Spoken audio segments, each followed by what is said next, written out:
dia karena cinta kepada umat Rasulullah SAW, biar badan saya hancur binasa.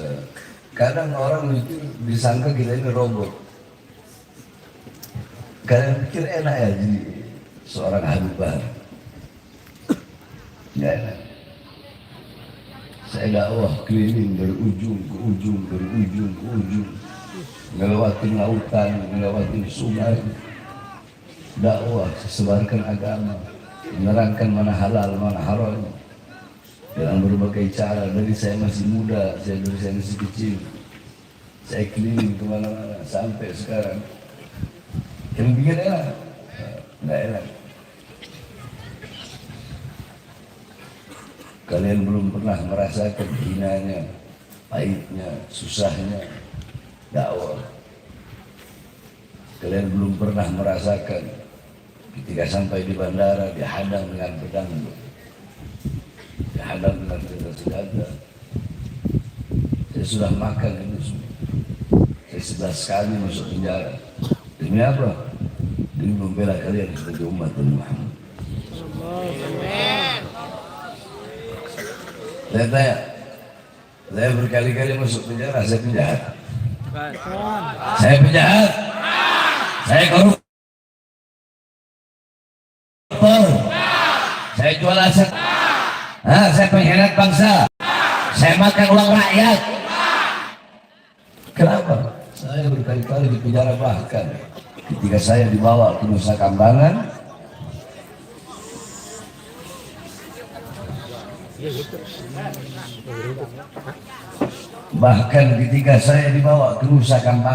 tahu Nusa Kambangan? Cilacap, penjara di tengah laut. Di borgol tangan saya, borgol tangan nyambung ke borgol perut, borgol perut nyambung ke borgol kaki. 3 borgol. Dibikin kayak penjahat kelas kakap.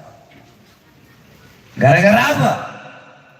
Gara-gara ceramah saya, yang dimana ketika itu saya bilang, waktu lagi musim-musim corona itu, saya baru bebas penjara. Saya bebas siang, malamnya saya ceramah. Saya udah tahu ini kalau saya ceramah risikonya di penjara. Tapi tetap saya ambil risiko itu. Saya bilang, wahai pejabat, wahai aparat, wahai pemerintah, wahai presiden, rakyat kalian kurung dalam rumah, tapi kalian tidak beri kebutuhan pokoknya. Kalian mematikan rakyat atau mau menghidupkan rakyat? Itu dibilang provokasi. Saya tanya, itu provokasi atau pembelaan? Yang benar. Provokasi atau pembelaan? Yang kedua, saya bilang, mal-mal milik asing, hotel-hotel milik asing kalian buka. Akan tetapi warung-warung kecil milik pribumi kalian paksa untuk tutup. Itu benar apa salah saya ngomong? Tapi menurut mereka salah itu. Itu pembelaan, bukan? Pembelaan bukan? Tapi bagi mereka itu provokasi. Yang ketiga saya bilang, berapa banyak pengangguran anak-anak muda di Indonesia yang tidak punya kerjaan, tetapi di masa corona ini tenaga kerja dari asing, dari Cina kalian kirim terus. Lagi corona kalian kirim. Harusnya orang nggak boleh keluar pergi. Rakyat kalian kurung, orang asing kalian kirim jadi tenaga kerja. Sedangkan masih banyak anak-anak muda kita yang pengangguran. Itu salah saya ngomong gitu. Jawab, salah. Salah. Tapi katanya provokasi. Provokasi apa pembelaan? Provokasi apa pembelaan? Berarti yang goblok saya atau mereka yang ngomong itu provokasi? Yang goblok siapa? Yang nggak belajar siapa? Yang nggak sekolah siapa? Yang biadab siapa? Memang provokasi, memprovokasi. Itu ceramah itu adalah ceramah provokasi bagi orang-orang yang menganggap itu provokasi. Kenapa? Lidah saya ini kayak alkohol. Kalau kena kulit yang ada luka, alkohol kena kulit ada luka, perih nggak? Perih nggak? Tapi kalau kulit nggak ada luka, kena alkohol ada nggak? Ada nggak? Kalau ada pejabat aparat yang bangsat, yang biadab, kena di mulut saya, dengar ceramah saya, hatinya nggak enak, nah berarti aparat bangsat itu. Kayak alkohol tadi, betul. Tapi kalau dia baik, tujuannya lurus, lempeng, ya kenapa-napa, betul. Jadi itu nggak enak juga itu, saudara. Risiko paling kecil penjara, risiko paling besar dibunuh. Makanya tadi saya bilang, saudara, yang penting saya duduk, jamaah udah lihat, terus nanti kita tutup doa. Tapi sebelum saya tutup, biar bawa barokah, biar bawa manfaat, biar bawa ilmu, sedikit ingin saya sampaikan bahwasanya hari ini, yaitu hari Asyura. Hari ini adalah hari Asyura, yang dimana pada hari ini adalah hari yang mulia, hari yang agung, hari yang suci, hari yang dimana Allah Subhanahu wa Ta'ala banyak menolong hamba-hambanya, menolong para nabi dan rasulnya, menggembirakan hati orang-orang yang dicintainya pada tanggal 10. Contoh, Allah Subhanahu wa Ta'ala menerima taubat Nabi Allah Adam itu pada hari Asyura. Jadi Nabi Adam Allah turunkan di India, Siti Hawa di Jeddah, Iblis di Basra. Selama 450 tahun Allah belum terima taubat Nabi Adam. Ketika di kota Mekah baru Allah terima. Menurut para ulama itu pada hari Asyura 10 Muharram. Yang kedua, Allah menyelamatkan perahu Nabi Allah Nuh daripada banjir, itu pun pada hari Asyura 10 Muharram.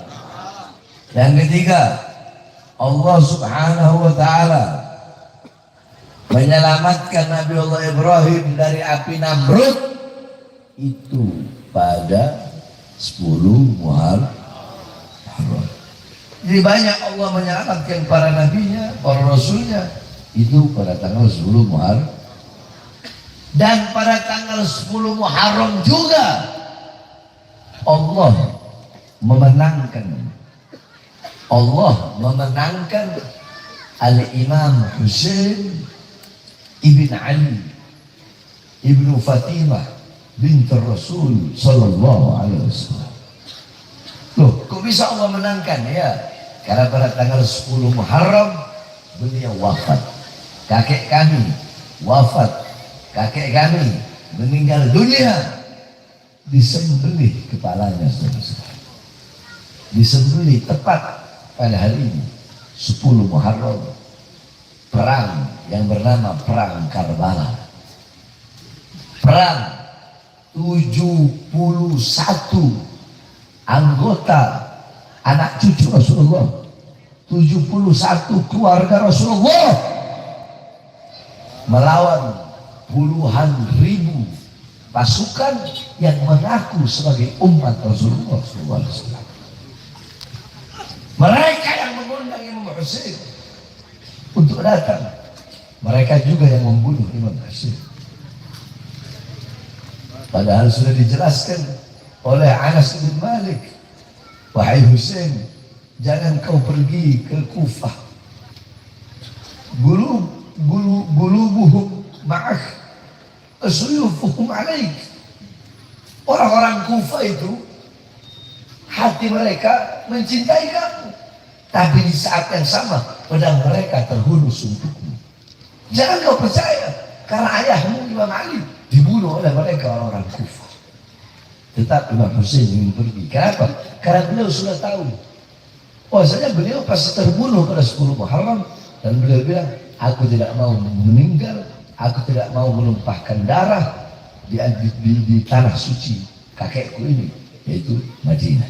Akhirnya beliau melakukan perjalanan rombongan bersama anak-anak kecil.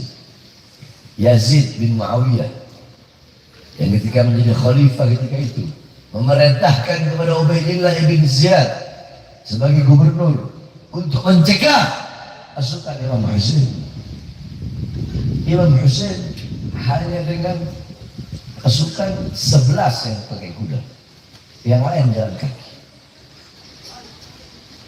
Imam Husain, Sayyidah Zainab, adiknya beliau, anak-anaknya, Husain Al-Akbar, Husain Ali Al-Akbar, Ali Al-Awsat, yakni Ali Zain Al-Abidin, Ali Al-Asghar, kemudian Ruqayyah, Fatimah. Bayangkan putri-putri Rasulullah SAW ketika di perjalanan dicegat tepat di padang yang bernama Karbala. Makanya Karbala itu dinamakan Karbun wa Bala. Di situ ada sungai yang bernama Sungai Efrat. Sungai tersebut ditutup oleh Ubaidillah bin Ziyad dan pasukannya, sehingga selama berhari-hari Imam Husain, cucu Rasulullah, dan anak-anaknya dan saudara-saudaranya tidak minum. Sampai satu waktu Imam Husain membawa anaknya yang paling kecil, yaitu Ali Al-Asghar. Beliau bawa anaknya, beliau berkata, wahai Ubaidillah bin Ziyad, tidak usah kalian kasihani kami yang dewasa, tapi tolong kasihanilah anakku yang masih bayi ini. Dia menangis berhari-hari kehausan karena kalian menutup Sungai Efrat. Tolong berikan minum anakku yang masih kecil ini, anakku yang tidak berdosa ini. Bukannya minuman yang didapat, tetapi anak panah terus. Dipanah tepat terkena di leher anak beliau yang beliau pegang. Meninggal 10 Muharram. Beliau pegang anaknya dan beliau angkat, Allahumma syahad hadzal kurba, ya Allah, saksikanlah pengorbanan ini, ya Allah. Cucu Nabi Muhammad dibunuh oleh orang yang mengaku sebagai umat Nabi Muhammad. Kejadian ini saya lihat persis sebagaimana yang terjadi di zaman sekarang. Akhirnya ketika beliau lihat anaknya meninggal, beliau berkata, semoga engkau yang memanah anakku, tidaklah engkau mati, kecuali engkau mati dalam keadaan kehausan. Akhirnya orang tersebut langsung kehausan. Dia pergi ke Sungai Efrat, dia minum air terus-terus, tidak berhenti sampai perutnya besar, sampai pecah perutnya. Mati saat itu juga dalam keadaan haus. Terjadilah peperangan. Satu persatu pembela Imam Husain maju ke depan dengan gagahnya. Para putra-putra Rasulullah, para anak-anak Rasulullah, para keluarga Rasulullah, tanpa ada rasa takut, mereka melawan puluhan ribu pasukan. Satu-satu maju melawan puluhan ribu pasukan. Padahal mereka tahu mereka pasti mati. Satu persatu terbunuh, satu persatu terbunuh. Hasan Al-Awsat, Ali Al-Akbar meninggal. Semua terbunuh. Tinggallah Imam Husain dengan kuda putihnya. Beliau naik dan beliau berkata, demi Allah, sambil dengan kuda dengan pedangnya yang bermata dua, aku datang kemari bukan untuk merampas hak kalian, bukan untuk memerangi kalian, tapi aku datang kemari untuk melawan kebatilan, untuk menegakkan ajaran datukku, menjaga agama dan syariat datukku Rasulullah sallallahu alaihi wasallam. Demi Allah, aku tidak ingin memerangi kalian. Siapa yang ingin pulang maka pulang. Siapa yang ingin bertarung maka bertarunglah denganku. Bertarunglah dengan Husain selama hampir 2 jam sendiri lawan Tuhan ini. Sampai badan beliau tergores-gores, terkena anak panah, sampai beliau tidak kuat, sampai beliau mau rubuh. Ketika beliau mau rubuh, tidak ada satupun yang berani ingin memenggal Sayyidina Husain. Kenapa? Mereka tahu Imam Husain yang selalu dicium bibirnya oleh Nabi Muhammad. Mereka tahu Imam Husain satu-satunya yang berani naik kuda-kudaan di punggung baginda Nabi besar Muhammad. Siapa yang berani? Tetapi datanglah manusia Jahannam yang bernama Shimr bintil Jawshan. Shimr bintil Jawshan datang.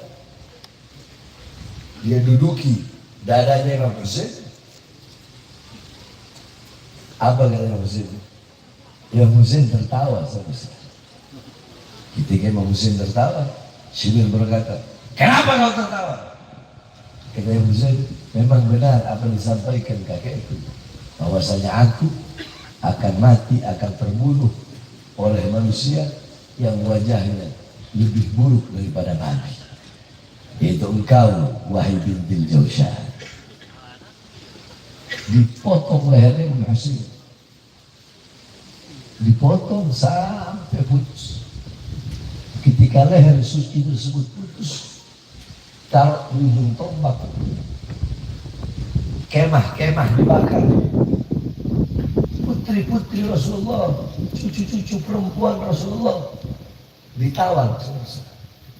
Ini kejadian 10 Muharram. Ditawan bagaikan binatang. Yang tersisa laki-laki cuma satu. Siapa? Imam Ali Zainal Abidin. Karena beliau dalam keadaan sakit. Andaikan Imam Ali Zainal Abidin waktu itu beliau ikut kemudian mati terbunuh, maka tidak akan ada yang namanya habaib. Karena putus. Beliau saat itu masih hidup dan beliau yang paling dijaga oleh Sayyidah Zainab. Makanya Sayyidah Zainab berkata, "Na'am, ana ukhtul Husain. Husain alladhi da'awtumu thumma qataltumu." Ya, aku adalah saudara Husain. Husain yang kalian undang dan Husain yang kalian bunuh. Kalian yang mengundangnya dan kalian yang membunuhnya. Imam Ali Zainal Abidin. Imam Ali Zainal Abidin. Waktu beliau berkhutbah sambil diborgol tangannya, perutnya, kakinya. Beliau berkhutbah kepada umat yang berada di Kufah. Beliau berkata kepada Yazid, "Ya Yazid, Muhammad jaddi au jaddak. Lau takun Muhammad jaddak faqad kadzabta." Wahai Yazid, Muhammad kakekmu atau kakekku. Kalau kau berkata Muhammad kakekmu, maka kau telah berdusta. Tapi kalau kau berkata Muhammad adalah kakekku, kenapa kau berani membantai anak cucunya? Kenapa kau berani menyembelih bibir, leher, bibir yang selalu dicium oleh Rasulullah? Jadi kakek-kakek kami sudah biasa dibunuh. Imam Husain dibunuh pada 10 Muharram. Imam Hasan diracun. Imam Ali Zainal Abidin masuk penjara. Imam Muhammad Al-Baqir dari penjara ke penjara lainnya, dari penjara ke penjara lainnya diasingkan, dakwahnya ditutup. Kenapa saudara-saudara? Karena beliau yang paling depan untuk melawan kezaliman pejabat, kezaliman pemerintah. Nah, darah darah beliau yang mengalir di dalam tubuh kami, sehingga kami tidak akan pernah diam. Saya tidak akan pernah tunduk kepada kezaliman, tidak akan pernah tunduk kepada kemungkaran, tidak akan pernah tunduk kepada ketidakadilan selama kedua mata saya masih terbuka untuk melihat penderitaan rakyat, kesusahan rakyat. Rakyat tidak adil, rakyat tidak disejahterakan, rakyat tidak dimakmurkan, pejabatnya zalim kepada rakyat, pejabatnya membohongi rakyat, tipu-tipu rakyat.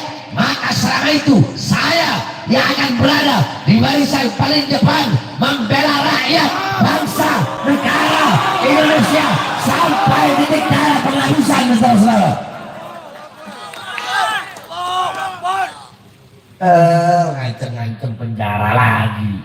Bodoh amat saya sama penjara. Saya sudah berkali-kali, 11 kali keluar masuk penjara saya. Ada nggak saya kapok? Ada nggak saya kapok? Ya, jangan ceramah keras-keras. Nanti Habib ditahan lagi. Tahan aja. Penjara aja. Sudah muak. Saya sudah bosan melihat kesalinan, mungkar, kemaksiatan, kesesatan yang dibiarkan di Indonesia. Salah satunya ini si bangsat anjing, Panji Gumilang.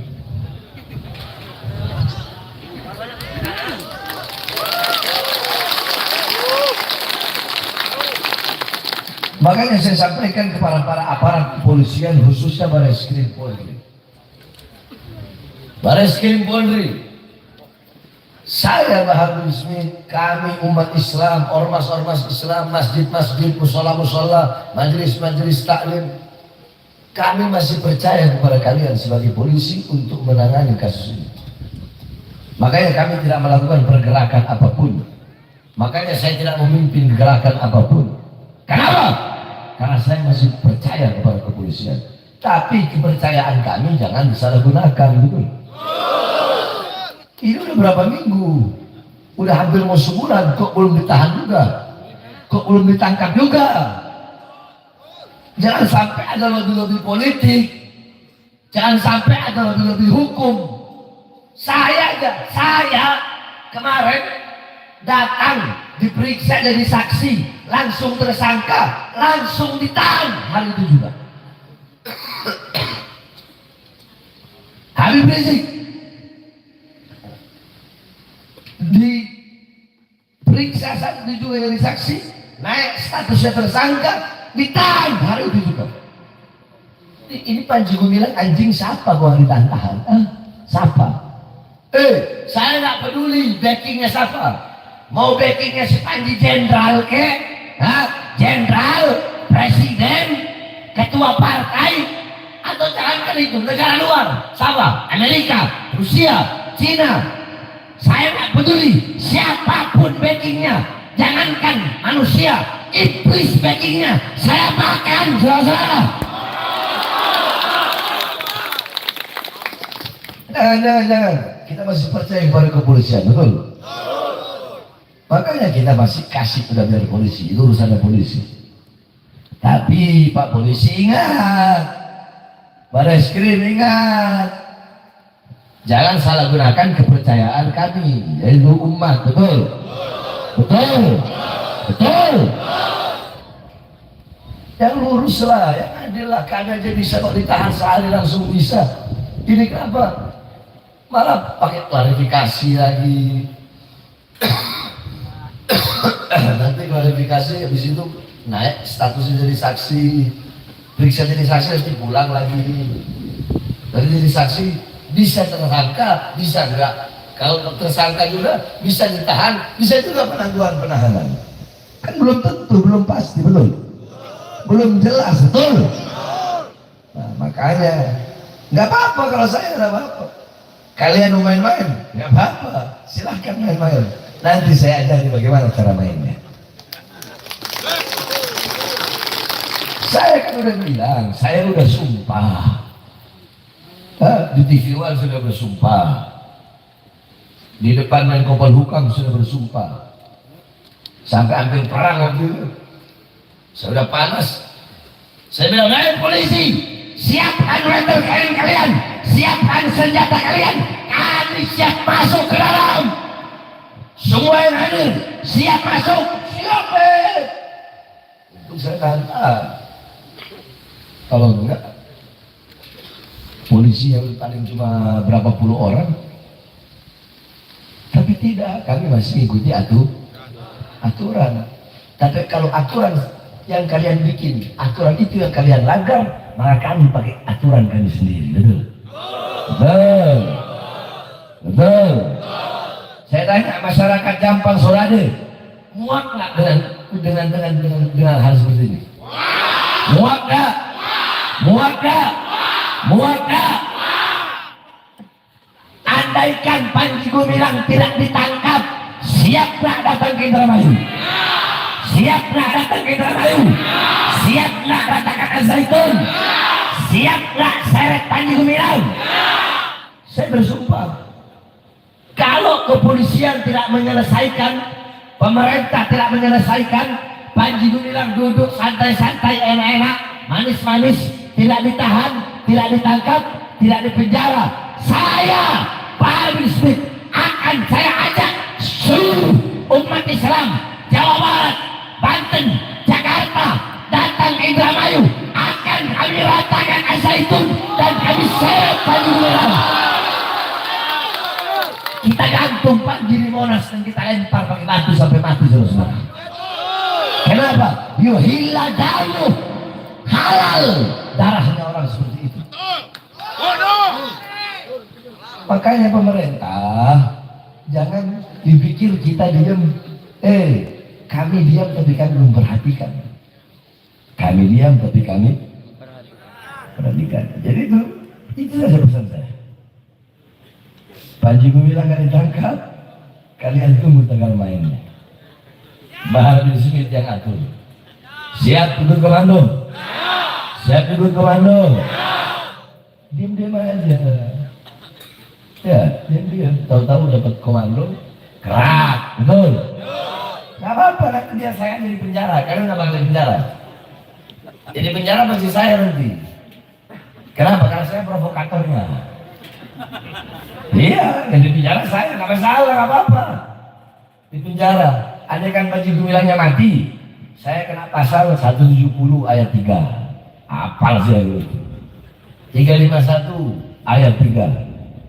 338 ayat 1 atau ayat 2. 340 nggak mungkin, karena 340 berencana. Jadi bisa jadi juga mereka masukin. Kalau kena 340 ya udah. Kalau enggak hukuman mati saya seumur hidup atau enggak 20 tahun. Nggak apa-apa, saya ambil itu risiko, gampang. Biarin kalian di penjara, biar saya di penjara. Yang penting kita hilangkan kesesatan dan menyelamatkan putra-putri bangsa Indonesia. Betul? Betul? Nggak apa-apa, biar saya di penjara, nggak apa-apa. Jangankan cuma di penjara, demi menyelamatkan bangsa, demi rakyat, demi Indonesia, demi umat, demi Islam. Jangankan cuma di penjara, nyawa saya, jiwa saya, darah saya, harganya murah, tumpah untuk bangsa dan rakyat Indonesia, saudara. Ayo saya tanya nih warga Jampang, masyarakat Jampang Sorade.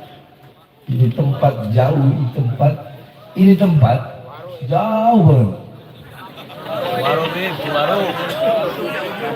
Jampang Ciwaru Bib. Ada kan bahasa jin buang anak, ya kan?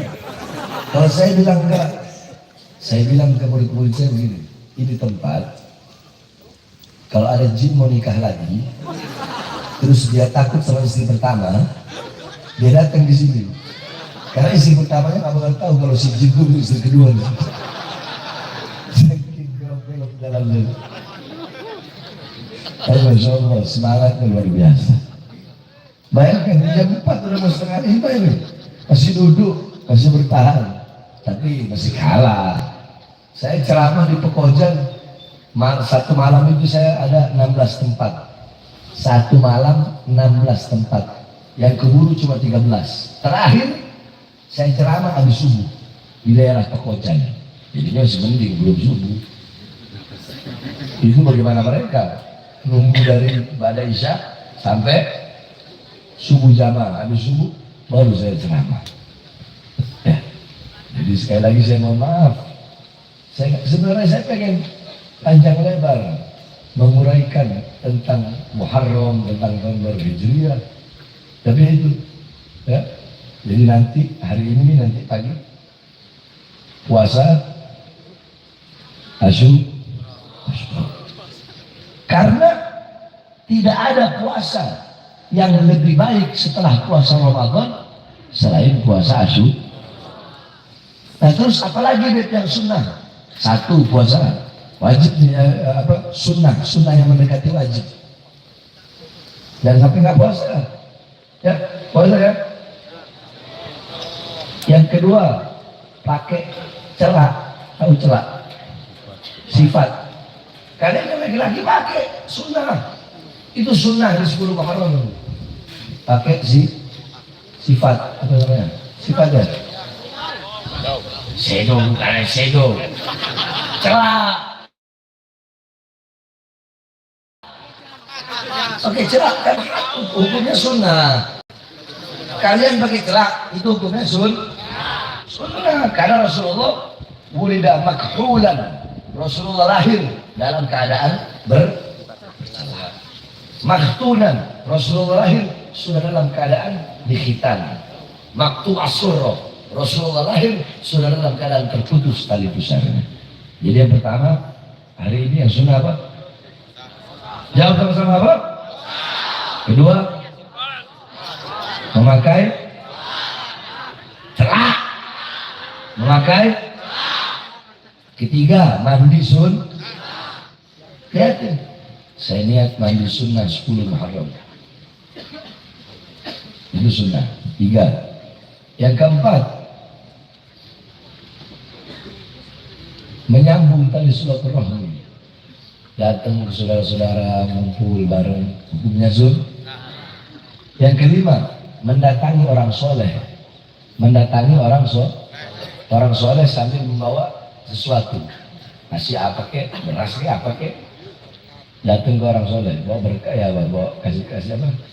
Kalau orang zaman dulu tuh kayak buah-buah atau apa gitu. Jadi datang ke ustaz-ustaz, ke kiai-kiai, ke ajengan-ajengan, kasih itu. Itu hukumnya sunnah di 10 Muharram. Terus hukumnya sunnah, nah ini bagi suami. Hukumnya sunnah bagi laki-laki untuk memberikan nafkah lebih bagi istri pada 10 Muharram. Jadi kalau ibu-ibu biasanya dikasih sehari seumpama 100, berarti 10 Muharram ngasihnya 1 juta. Itu jangan bawa Pak, maunya sunnah-sunnah enak aja Bu. Ya Bapak maunya sunnah yang enak doang. Giliran sunnah melebihi nafkah di 10 Muharram buat istri gak mau. Paham? Siapa nanti ini kasih uang ke istri lebih? Ya kalau biasanya ngasih 50 ya kasih 100. Biasa kasih 100 kasih aja 200. Orang pada takut, muka-muka takut istri semua gitu. Paham? Itu sunnah-sunnah pada hari Asyura. Masih banyak lagi sebenarnya yang ingin saya jelaskan, tetapi ya waktu terus saya besok pagi acara di Banten di Caringin. Jadi dari sini langsung saya ke Banten. Makanya kadang orang mikir enak dari Banten, saya bilang jadi saya enak ya. Mudah-mudahan perkumpulan kita pada malam hari ini kita pulang gak sia-sia. Kita pulang bawa berkah, bawa rahmat. hajat-hajat kita semua dikabulkan oleh Allah Subhanahu wa taala. Amin amin ya rabbal alamin. Terakhir